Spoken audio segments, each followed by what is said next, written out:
এই একটা নিউজ কিন্তু মশলা সম্পর্কে আমাদের ভাবনা চিন্তাকে পুরোভাবে পাল্টে দিচ্ছে এখন বর্তমানে। সত্যিই কি মশলা আমাদের শরীরে এসে একটা স্লো পয়জন হিসেবে কাজ করছে? তাহলে এটা একটা ভয়ানক ব্যাপার, কারণ আমাদের কয়েকশো বছরের ইতিহাসের সাথে কিন্তু এই মশলা জড়িত আছে এবং আমাদের সাথে জড়িত আছে। সত্যিই যদি সেটা স্লো পয়জন হয় তাহলে কিন্তু আমাদের অনেকের প্রাণ নিয়েছে হয়তো সেটা, কিন্তু এটা একদমই ভুল। মশলা আমাদের জন্য পুরোপুরি সেফ। এখন বর্তমানে কিছু মাল্টি মিলিয়ন কোম্পানির ব্যবসার লোভের জন্য তারা তাদের প্রসেসড মশলার ভেতরে আর্টিফিশিয়াল কালার এবং প্রিজারভেটিভ ব্যবহার করে, যার ফলে কিন্তু আমাদের শরীরের অনেক রকম সমস্যা দেখা যেতে পারে।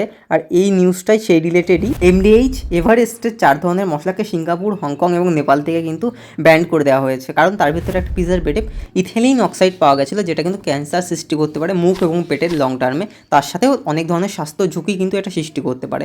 এবার বর্তমানে সব ধরনের কিন্তু প্রসেসড মশলাতেই কম বেশি আর্টিফিশিয়াল কালার এবং প্রসেসড প্রিজারভেটিভ কিন্তু থাকে।